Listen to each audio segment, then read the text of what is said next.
Sunday special menu, ভাত, নুন, লেবু, শসা, পেঁয়াজ, মাছের মাথা দিয়ে পুঁই শাকের ঘন্ট আর মুগের ডাল মাছের মাথা দিয়ে।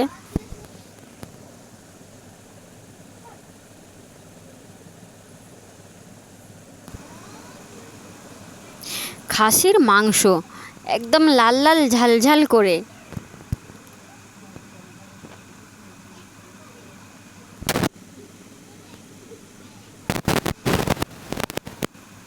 সবশেষে আমের চাটনি।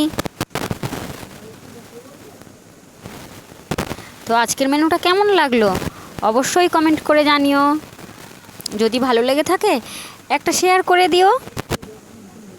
আজ এই পর্যন্তই, আগামীকাল চলে আসবো আবার কোনো নতুন মেনু নিয়ে। ততক্ষণ তোমরা ভালো থেকো, সুস্থ থেকো, আর লাইক কমেন্ট করতে ভুলে যেও না কিন্তু।